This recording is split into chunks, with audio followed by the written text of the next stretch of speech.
Hi everyone, I'm Todd Aaron Smith, and I'm glad you're here. Today I thought I would make a sketch that I've been thinking about for a while. It's an easy scene to do, although there are a few challenges. I know you can do it though because you are an artist. It will be important for you to be loose and free and have some fun. I don't know about you, but I draw because I love to draw. I have always loved to draw. What about you? Have you always loved to draw? Sketching should not be a source of frustration. It should be a way to set aside frustrations and do something that makes you happy. I'd like to make a sketch of a Western scene today. Let me show you how you can do it too. Okay, so the first thing I want to do is to figure out where my horizon line is. So I'm just going to very quickly and roughly draw a line about halfway down the page, begin to draw some formations in my background very, very quickly and lightly.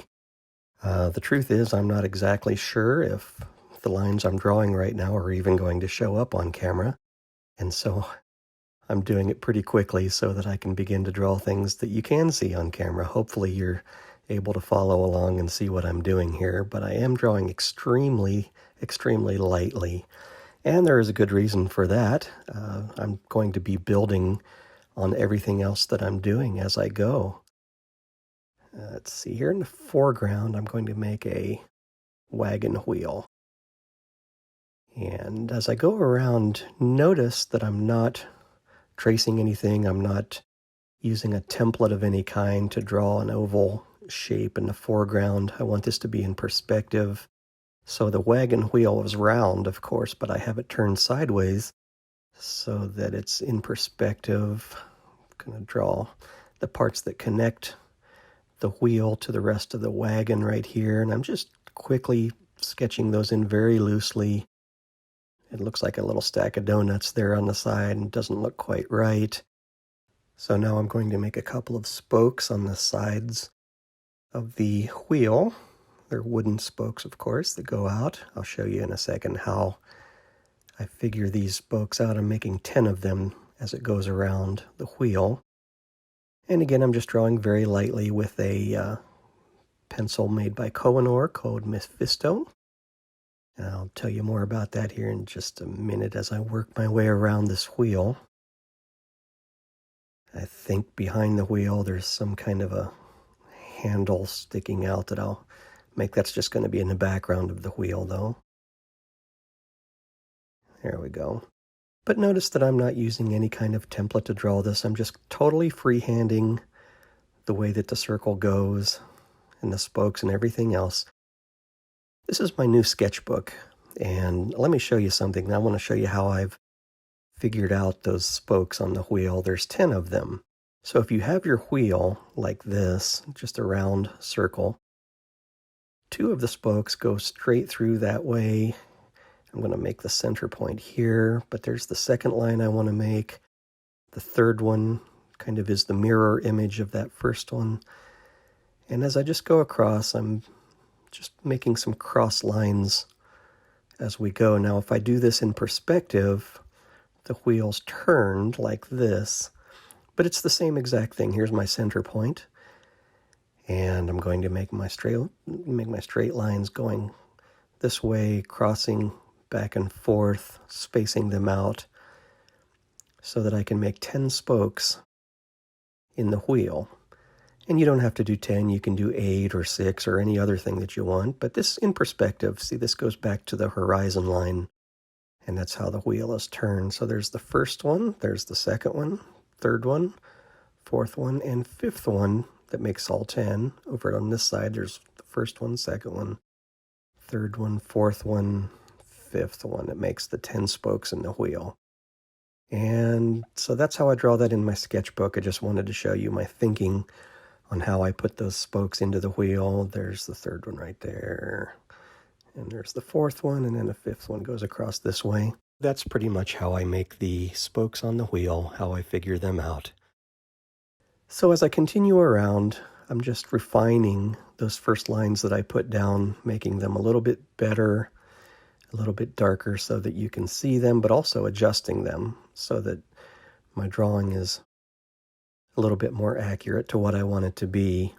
when you're first starting out and you're just making those light lines, really all you're doing is thinking on the paper and figuring out where stuff is supposed to be. This is going to be a path here, where the edge of the path, it's kind of a dirt road, I guess, and the edge of it is going to be high grass or weeds or something like that. So that's all that I'm blocking in right now. But again, I'm using my Mephisto pencil. It's made by Koh-I-Noor, and it is really the best pencil I have ever used. I really love this pencil. It's a tremendous pencil for putting down light lines and just starting off. And I will use other ones as we go, but just to begin with, this is just such a good pencil. It's a mechanical pencil. That's the word that I've often used for it. A lot of people call it a lead holder, but it has a lot of names. There's drafting pencil, clutch pencil, automatic pencil, technical pencil, refillable pencil, propelling pencil. There are all kinds of words for this thing. But really, it's just a spring-loaded or a twist-fed holder that has drawing lead in it that extends out from the edge of the pencil. And that's all it is. It's the same pencil no matter what you call it. I've always called it mechanical pencil, but a lot of other people call it other things, and that's okay. You know, it's like in the 1950s, the word was soda pop. And then somewhere along the way, those two words separated, and a bunch of people started calling it soda, and a lot of other people started calling it pop. And no matter what you call it, it's exactly the same stuff. So it's the same with this pencil. I call it mechanical pencil, but please call it whatever you've always known it to be called. As I'm going through with these hills and mountains in the background, I'm just kind of refining them and making them have shadows and different places in the it's not really a mountain. It's more of I guess it's kind of a rock cliff. I don't know what to call that, but you see this out west a lot. I've been thinking about the Old West recently. I'm kind of drawing a scene from when life seemed more simple. I was watching an episode of The Lone Ranger the other day, and do you know who the Lone Ranger is? I've always loved the Lone Ranger. When I was a kid, I used to watch the Lone Ranger all the time. Of course, it wasn't made in my lifetime. I'm not quite old enough to be able to have watched it as it was first aired. It was actually aired from 1949 to 1957. So I'm not quite old enough to have seen it originally, but I did watch a lot of the episodes as they were reran when I was a kid, and I just loved the Lone Ranger. There were 221 episodes of the Lone Ranger made, and really a lot of them were very similar. Actually, they were all about the same episode, if you think about it. Pretty much the same thing happened in each one, but the Lone Ranger was a terrific character. I love the Lone Ranger. He was always a good guy. You could always count on the Lone Ranger to do the right thing no matter what. That was one of his great qualities. The heroes that they're making today, you know, I sometimes don't even know what to think about them. There are times when you can't quite tell the good guys from the bad guys. Some of the good guys these days don't mind breaking the law now and then for the greater good in these stories that they're writing. And I guess that makes for an interesting story. It's good storytelling, but I just love the Lone Ranger because he did the right thing all the time, no matter what, and he wouldn't have even considered breaking the law for the greater good. He was just a good guy all the way through.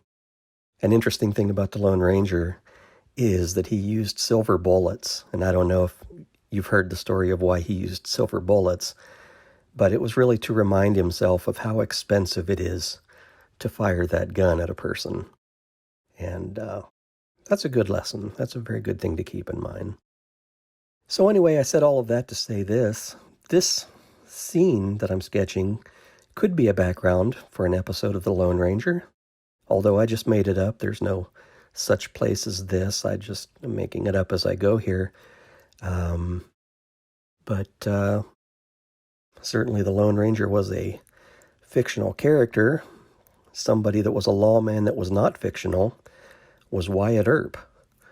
And Wyatt Earp was a lawman in Wichita and Dodge City, Kansas, before going on to Arizona. He was in other places too, but I'm pretty familiar with him in Wichita and Dodge City because I'm from Kansas, and Wichita and Dodge City, of course, are in Kansas, so I'm more aware of them.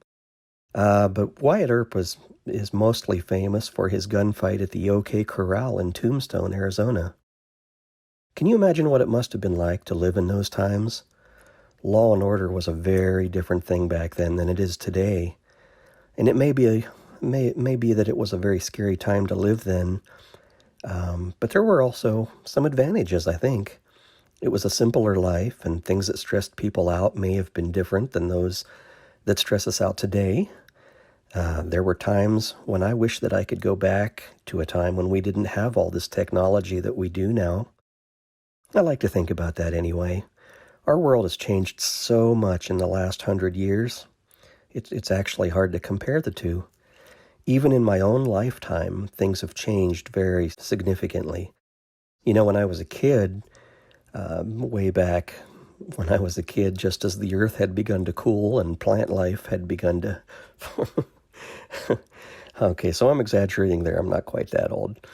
But in my own lifetime, things have changed in a big, big way. There was no internet or video games when I was a kid. There were no hundreds and hundreds of television channels broadcasting anything that you wanted to see 24 hours a day like there is today.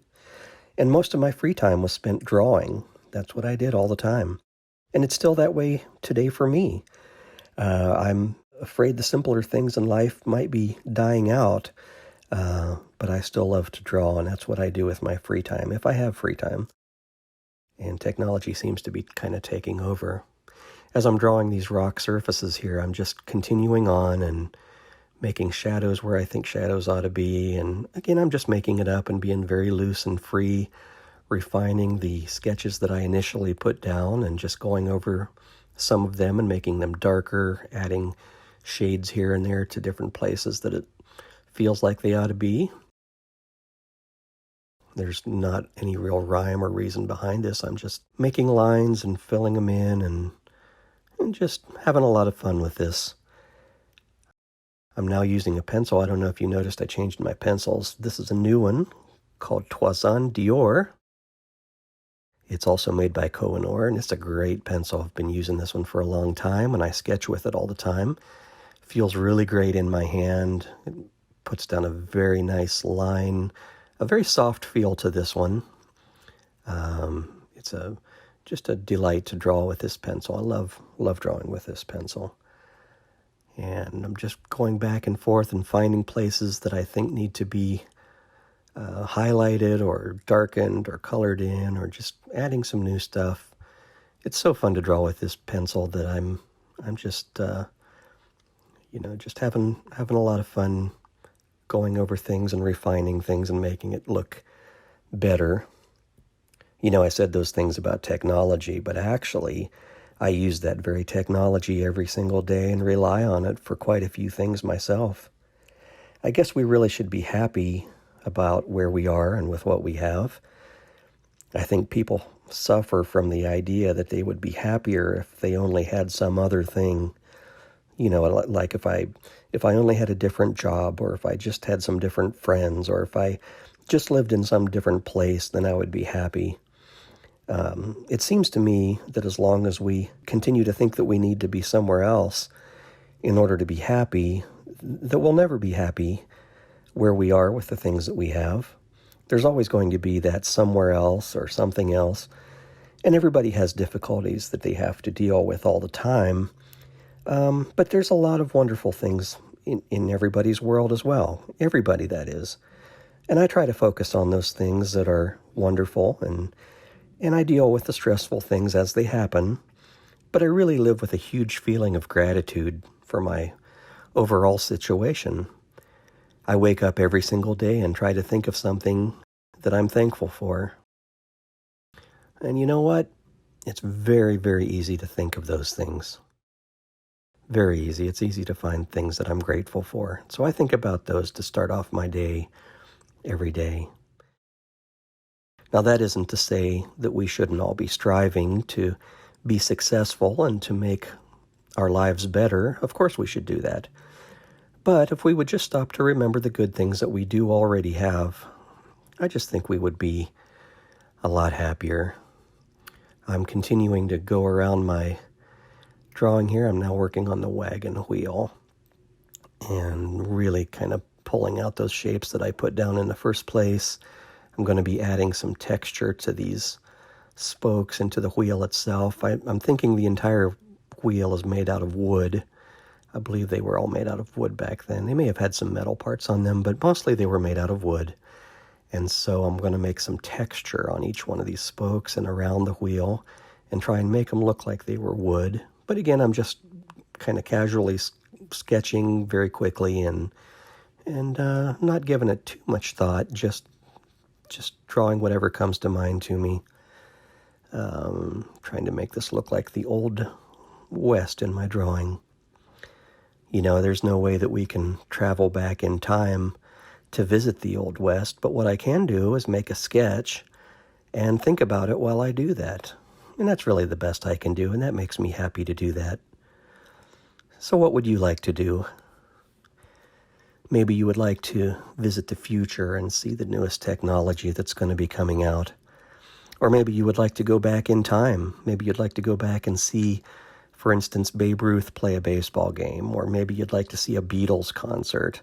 Or maybe you would even like to go as far back as the Egyptian pyramids and see them being built as they were being built in the first place. Well, so far we can't travel through time, but we can imagine those things while we're sketching them.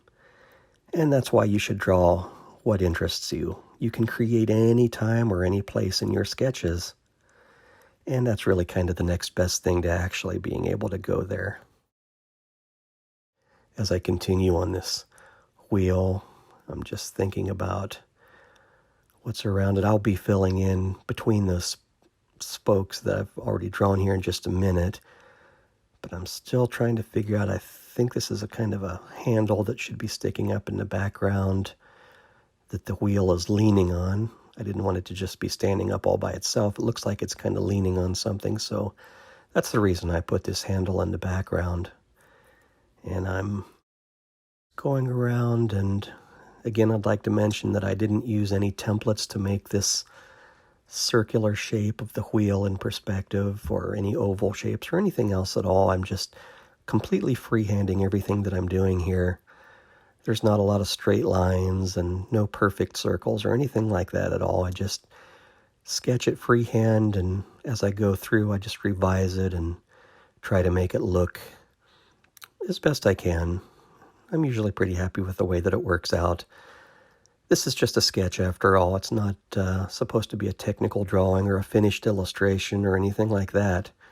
You're welcome to go back to it and make it be a finished illustration if you like. Sometimes I make sketches and I'm so happy with the way that the sketch turned out that I want to go back and finish it up and make a really nice drawing out of it. Once in a while I'll do that, but you know, most of the time I just love to get in there and sketch just for the sake of sketching, just to draw. That's what I love doing. Just draw, let my mind go, let my mind wander. In this case, I was thinking about the Old West when I got the idea to do this thing, and you know, I mentioned the Lone Ranger and Wyatt Earp and that kind of thing, and thinking about the way things used to be, and that's what I think about as I'm drawing this. I'll tell you what, let's do something fun here. I'm going to draw the sky, and I'll show you a fun way to create a sky to where you really don't have to draw any detail at all. I'm just laying down some pencil marks here, and I'm doing it in a random kind of a way. I don't have any way to draw any kind of a detail on anything. I'm just drawing some scribbling marks, I guess, and putting down a little bit of a pattern, drawing with my pencil in some places and not in other places, just keeping it completely free. And I'll show you what I'm going to do. I've got this napkin that I've been using. There you can see I've used it many, many times, but I'm using the same one all the time. This one is in color. I draw baseball cards, and so when I do those in color, that's the one that I use. But what I do is I just wrap this around my finger and make a point on the end of it, and then I just kind of smudge the pencil that I've put down. I'm literally blending this pencil into the paper, blending it around and making it kind of fuzzy and blurry. That's the effect that I want with my sky here. So as I go around, a lot of times I'm doing it in little circles with my finger to really spread that pencil that I've laid down around. This pencil that I was using, the Toison from Koh-I-Noor, allows for me to do that very well. It spreads really nicely. Also, the sketch pad that I'm using here is from Koh-I-Noor as well. It's a heavy sketch pad, and that is the paper that's in there allows me to put down this pencil. I'm going to blend just a few little parts up here in the foreground. Now, this next pencil that I'd like to use is called a woodless graphite pencil. And this is kind of getting out the big guns, This is a Western scene, so this is getting out the big guns.